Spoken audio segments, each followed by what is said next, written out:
పెదబాల శిక్షకు స్వాగతం. ముదాకరాత్తమోదకం సదా విముక్తి సాధకం కళాధరావతంసకం విలాసి లోకరక్షకం అనాయకైకనాయకం వినాశితే భదైత్యకం నతాసుభాసునాశకం నమామి తం వినాయకం నదేతరాదిభీకరం నవోదితార్కభాస్వరం నమత్సురారినిచ్చరం నతాధికాపదుద్ధరం సురేశ్వరం నిధీశ్వరం గజేశ్వరం గణేశ్వరం మహేశ్వరం తమాశ్రయే పరాత్పరం నిరంతరం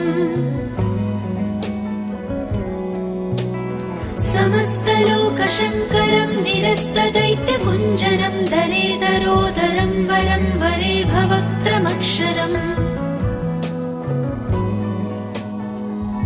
కృపాకరం క్షమాకరం ముదాకరం యశస్కరం మనస్కరం నమస్కృతాం నమస్కరోమి భాస్వరం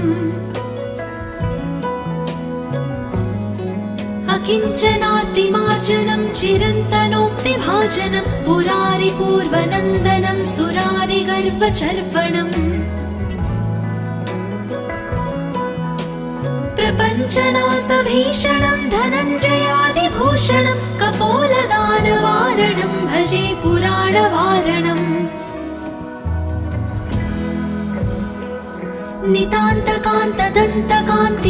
నితాంతకాంతదంతకాంతిమంతకాంతకాత్మజం అచింత్యరూపమంతహీనమంతరాయ కృంతనం హృదంతరే నిరంతరం వసంతమేవ యోగినాం తమేకదంతమేవ తం విచింతయామి సంతతం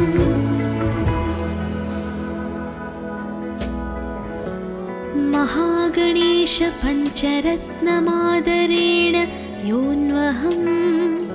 प्रजल्पति प्रभातके हृदि स्मरन् गणेश्वरम् अरोगतामदोषतां सुसाहितिं सुपुत्रतां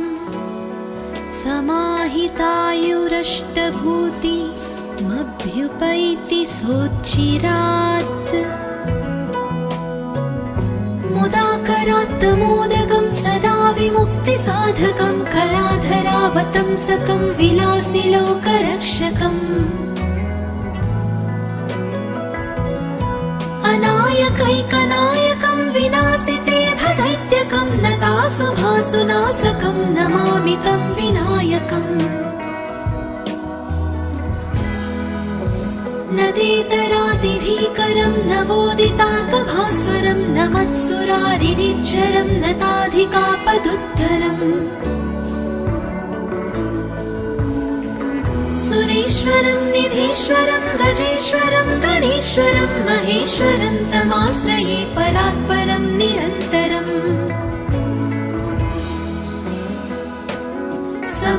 समस्तलोकशङ्करं निरस्तदैत्यकुञ्जरं दलेदरोदरं वरं वरे भवक्त्रमक्षरम् कृपाकरं क्षमाकरं मुदाकरं यशस्करं मनस्करं नमस्कृतां नमस्करोमि भास्वरम् अकिञ्चनार्तिमार्जनं चिरन्तनोक्तिभाजनं पुरारि पूर्वनन्दनं सुरारि गर्वचर्वणम् प्रपञ्चनाशभीषणं धनञ्जयादिभूषणं कपोलदानवारणं भजे पुराणवारणम्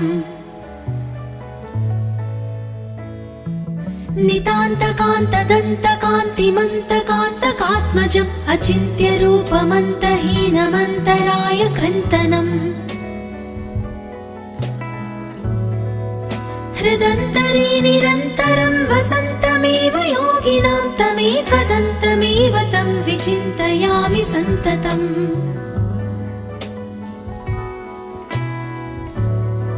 महागणेश पञ्चरत्नमादरेण योऽन्वहं प्रजल्पति प्रभातके हृदि स्मरन् गणेश्वरम् अरोगताम महागणेशपञ्चरत्नमादोषतां सुसाहितिं सुपुत्रताम् समाहितायुरष्टभूतिमभ्युपैति सोच्चिरात् मुदाकरात्तमोदकं सदा विमुक्तिसाधकं कलाधरावतंसकं विलासिलोकरक्षकम् अनायकैकनायकं विनाशिते भदैत्यकं नतासुभासुनाशकं नमामि तं विनायकम् नदेतरातिभीकरं नवोदितार्कभास्वरं नमत्सुरारिनिच्चरं नताधिकापदुद्धरम् सुरेश्वरं निधीश्वरं गजेश्वरं गणेश्वरं महेश्वरं तमाश्रये परात्परं निरन्तरम्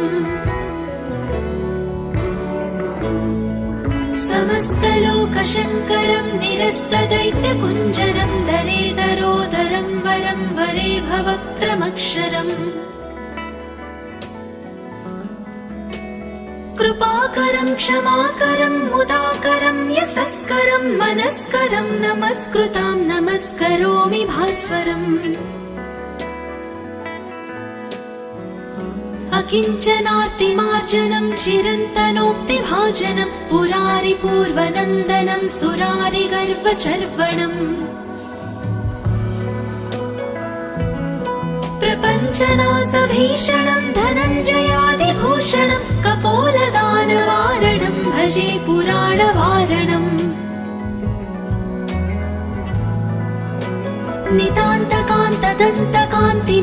नितान्तकान्तदन्तकान्तिमन्तकान्तकात्मजम् अचिन्त्यरूपमन्तहीनमन्तराय कृन्तनम्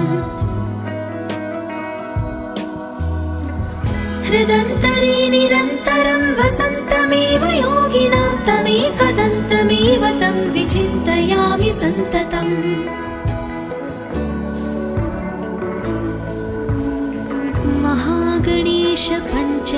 महागणेशपञ्चरत्नमादरेण योऽन्वहम् प्रजल्पति प्रभातके हृदि स्मरन् गणेश्वरम् अरोगतामदोषतां सुसाहितिं सुपुत्रताम्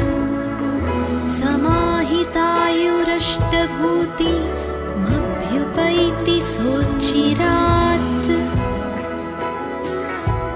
मुदाकरात्तमोदकं सदा विमुक्तिसाधकं कलाधरावतंसकं विलासिलोकरक्षकम् अनायकैकनायकं विनाशिते भदैत्यकं नतासुभासुनाशकं नमामि तं विनायकम्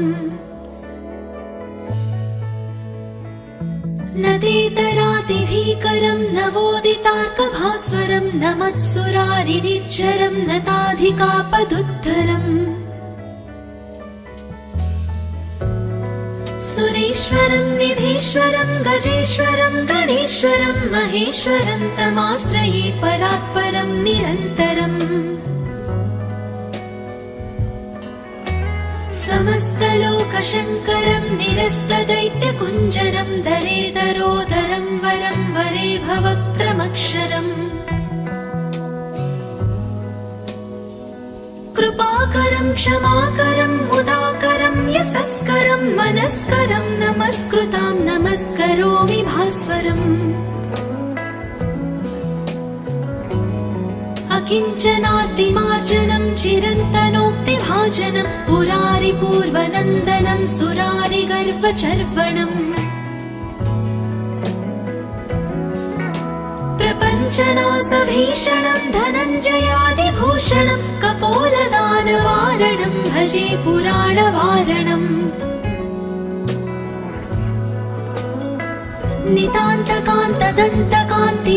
नितान्तकान्तदन्तकान्तिमन्तकान्तकात्मजम् अचिन्त्यरूपमन्तहीनमन्तराय कृन्तनम्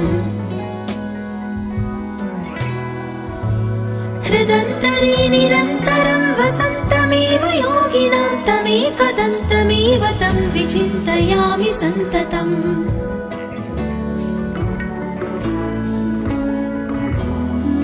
महागणेश पञ्चरत्नमादरेण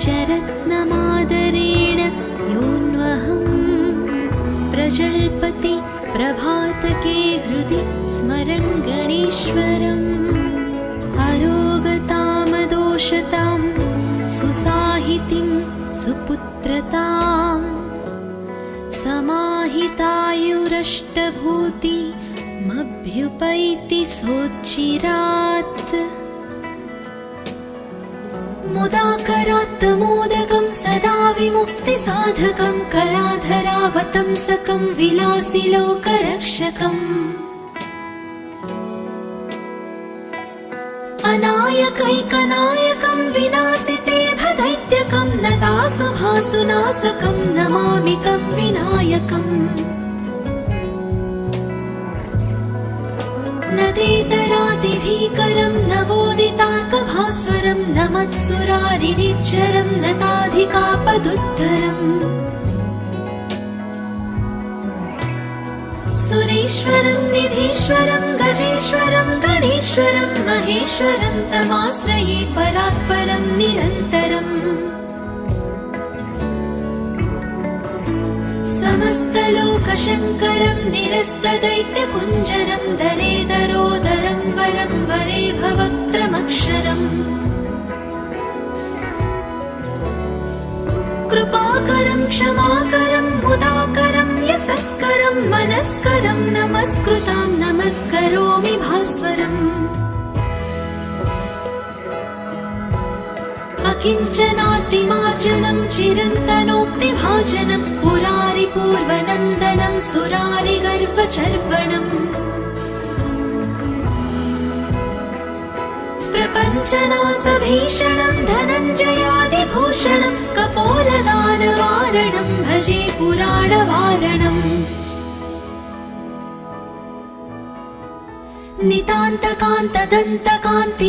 नितान्तकान्तदन्तकान्तिमन्तकान्तकात्मजम् अचिन्त्यरूपमन्तहीनमन्तराय कृन्तनम् हृदन्तरे निरन्तरं वसन्तमेव योगिनां तमेकदन्तमेव तं विचिन्तयामि सन्ततम्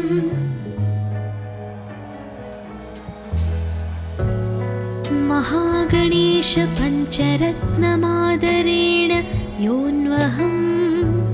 प्रजल्पति प्रभातके हृदि स्मरन् गणेश्वरम्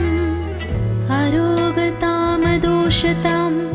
सुसाहितिं सुपुत्रताम् समाहितायुरष्टभूतिमभ्युपैति सोच्चिरात् मुदाकरात् मोदकं सदा विमुक्तिसाधकं कलाधरावतंसकं विलासिलोकरक्षकम्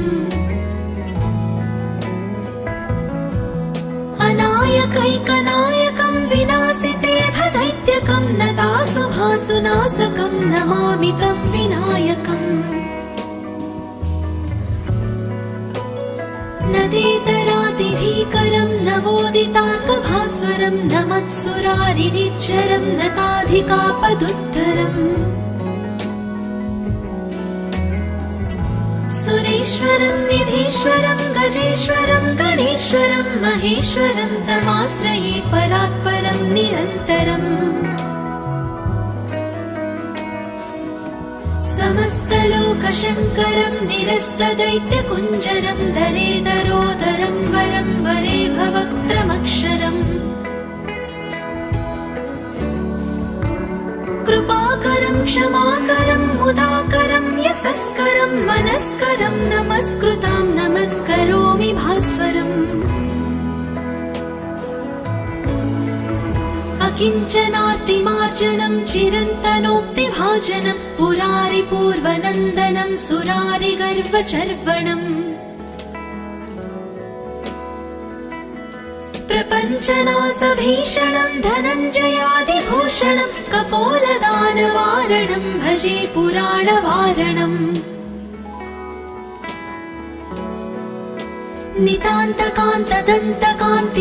नितान्तकान्तदन्तकान्तिमन्तकान्तकात्मजम् अचिन्त्यरूपमन्तहीनमन्तराय कृन्तनम् हृदन्तरे निरन्तरं वसन्तमेव योगिनां तमेकदन्तमेव तं विचिन्तयामि सन्ततम्।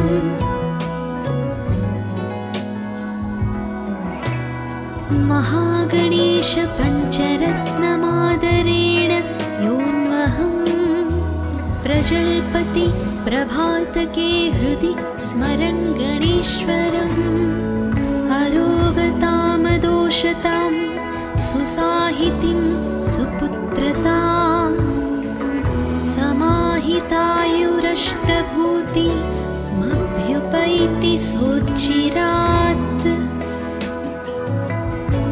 मुदाकरात्तमोदकं सदा विमुक्तिसाधकं कलाधरावतंसकं विलासिलोकरक्षकम्। अनायकैकनायकं विनाशिते भदैत्यकं नतासुभासुनाशकं नमामि तं विनायकम्। नदेतरातिभीकरं नवोदितार्कभास्वरं नमत्सुरारिनिच्चरं नताधिकापदुद्धरम्।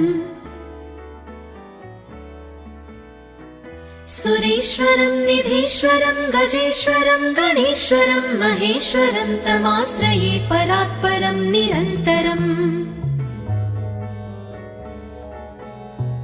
समस्तलोकशङ्करं निरस्तदैत्यकुञ्जरं दलेदरोदरं वरं वरे भवक्त्रमक्षरम्। कृपाकरं क्षमाकरं मुदाकरं यशस्करं मनस्करं नमस्कृतां नमस्करोमि भास्वरम्। अकिञ्चनार्तिमार्जनं चिरन्तनोक्तिभाजनं पुरारिपूर्वनन्दनं सुरारिगर्वचर्वणम्। प्रपञ्चनाशभीषणं धनञ्जयादिभूषणं कपोलदानवारणं भजे पुराणवारणम्। नितान्तकान्तदन्तकान्तिमन्तकान्तकात्मजम् अचिन्त्यरूपमन्तहीनमन्तराय कृन्तनम्। हृदन्तरे निरन्तरं वसन्तमेव योगिनां तमेकदन्तमेव तं विचिन्तयामि सन्ततम्।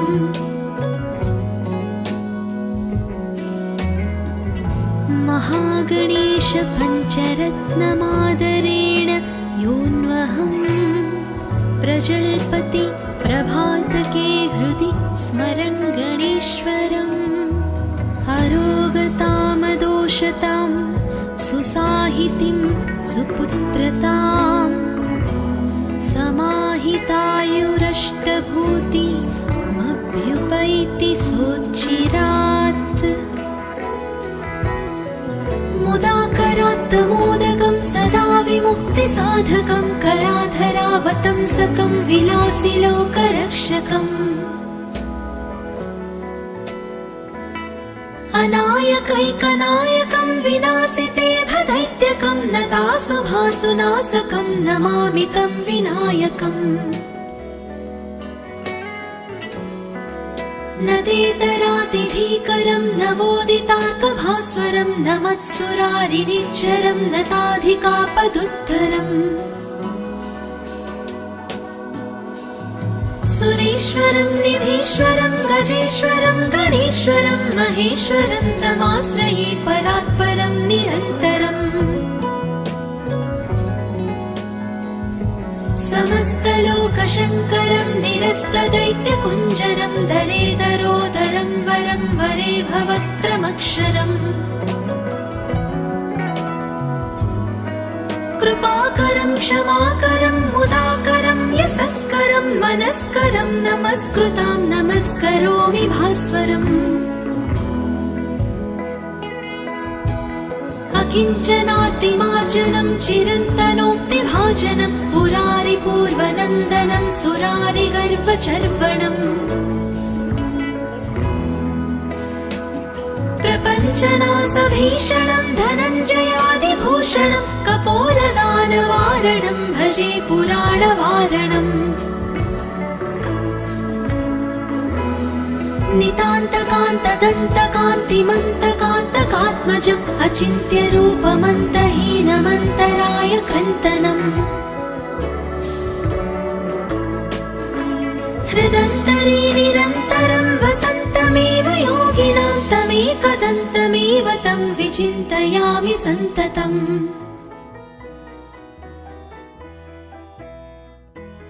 महागणेश पञ्चरत्नमादरेण योऽन्वहम् प्रजल्पति प्रभातके हृदि स्मरन् गणेश्वरम् अरोगतामदोषतां सुसाहितिं सुपुत्रताम् समाहितायुरष्टभूतिमभ्युपैति सोच्चिरात् मुदाकरात् मोदकं सदा विमुक्तिसाधकं कलाधरावतंसकं विलासिलोकरक्षकम्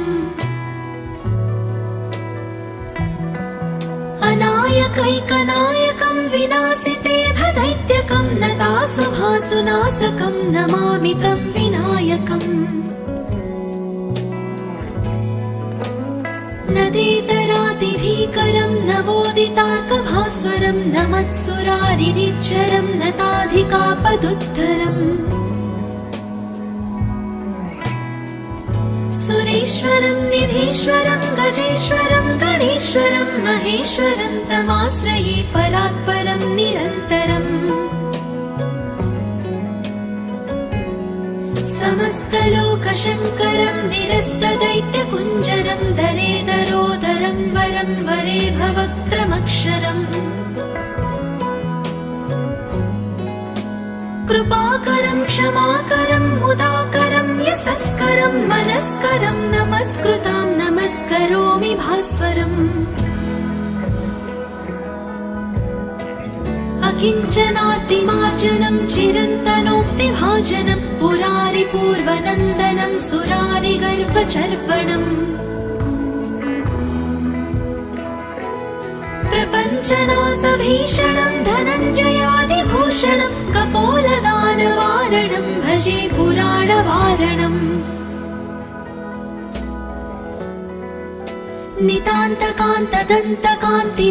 नितान्तकान्तदन्तकान्तिमन्तकान्तकात्मजम् अचिन्त्यरूपमन्तहीनमन्तराय कृन्तनम् हृदन्तरे निरन्तरं वसन्तमेव योगिनां तमेकदन्तमेव तं विचिन्तयामि सन्ततम्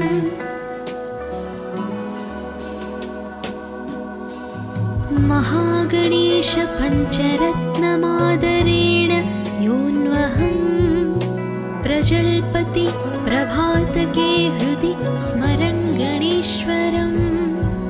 अरोगतामदोषतां सुसाहितिं सुपुत्रताम् समाहितायुरष्टभूतिमभ्युपैति सोच्चिरात्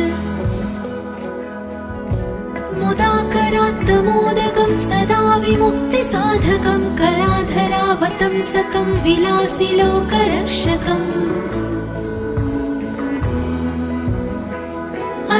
अनायकैकनायकं विनाशिते भदैत्यकं नतासुभासुनाशकं नमामि तं विनायकम् नदेतरादिभीकरं नवोदितार्कभास्वरं नमत्सुरारिनिच्चरं नताधिकापदुद्धरम् सुरेश्वरं निधीश्वरं गजेश्वरं गणेश्वरं महेश्वरं तमाश्रये परात्परं निरन्तरम्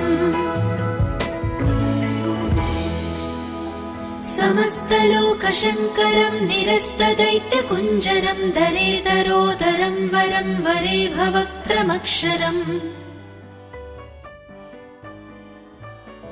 कृपाकरं क्षमाकरं मुदाकरं यशस्करं मनस्करं नमस्कृतां नमस्करोमि भास्वरम् अकिञ्चनार्तिमार्जनं चिरन्तनोक्तिभाजनं पुरारिपूर्वनन्दनं सुरारिगर्वचर्वणम् प्रपञ्चनासभीषणं धनञ्जयादिभूषणं कपोलदानवारणं भजे पुराणवारणम्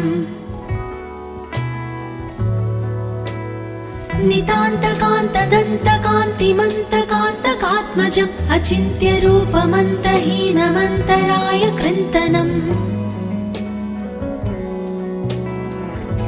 हृदन्तरे निरन्तरं वसन्तमेव योगिनां तमेकदन्तमेव तं विचिन्तयामि सन्ततम्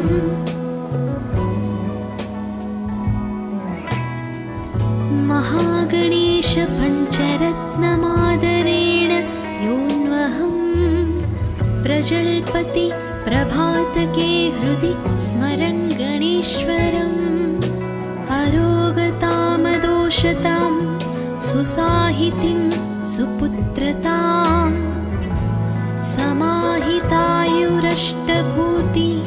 समाहितायुरष्टभूतिमभ्युपैति सोच्चिरात्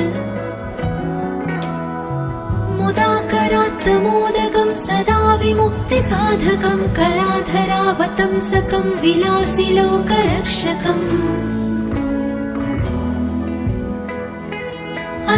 अनायकैकनायकं विनाशिते भदैत्यकं नतासुभासुनाशकं नमामि तं विनायकम् नदेतरातिभीकरं नवोदितार्कभास्वरं नमत्सुरारिनिच्चरं नताधिकापदुद्धरम् सुरेश्वरं निधीश्वरं गजेश्वरं गणेश्वरं महेश्वरं तमाश्रये परात्परं निरन्तरम् समस्तलोकशङ्करं निरस्तदैत्यकुञ्जरं दरेदरोदरं वरं वरे भवक्त्रमक्षरम् कृपाकरं क्षमाकरं मुदाकरं यशस्करं मनस्करं नमस्कृतां नमस्करोमि भास्वरम्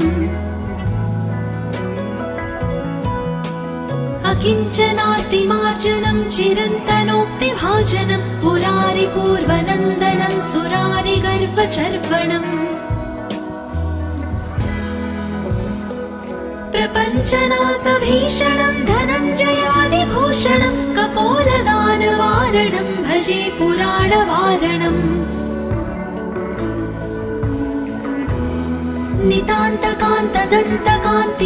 नितान्तकान्तदन्तकान्तिमन्तकान्तकात्मजम् अचिन्त्यरूपमन्तहीनमन्तराय कृन्तनम् हृदन्तरे निरन्तरं वसन्तमेव योगिनां तमेकदन्तमेव तं विचिन्तयामि सन्ततम्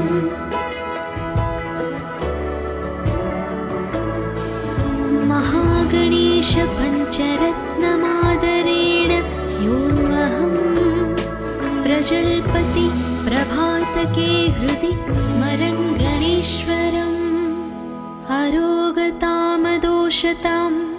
सुसाहितिं सुपुत्रतां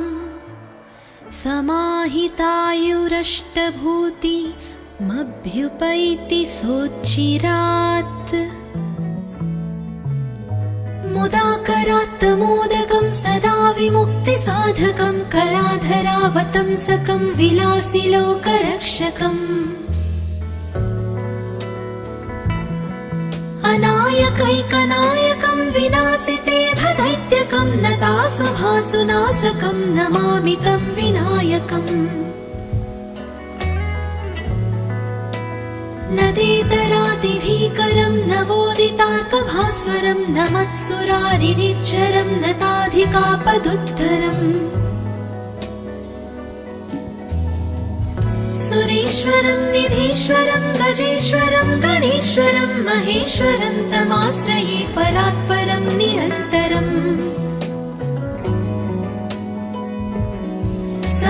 समस्तलोकशङ्करं निरस्तदैत्यकुञ्जरं दरेदरोदरं वरं वरे भवक्त्रमक्षरम् कृपाकरं क्षमाकरं मुदाकरं यशस्करं मनस्करं नमस्कृतां नमस्करोमि भास्वरम् किञ्चनार्तिमार्जनं चिरन्तनोक्तिभाजनं पुरारिपूर्वनन्दनं सुरारिगर्वचर्वणम् प्रपञ्चनासभीषणं धनञ्जयादिभूषणं कपोलदानवारणं भजे पुराणवारणम् नितान्तकान्तदन्तकान्तिमन्तकान्तकात्मजम् अचिन्त्यरूपमन्तहीनमन्तराय कृन्तनम् हृदन्तरे निरन्तरं वसन्तमेव योगिनां तमेकदन्तमेव तं विचिन्तयामि सन्ततम्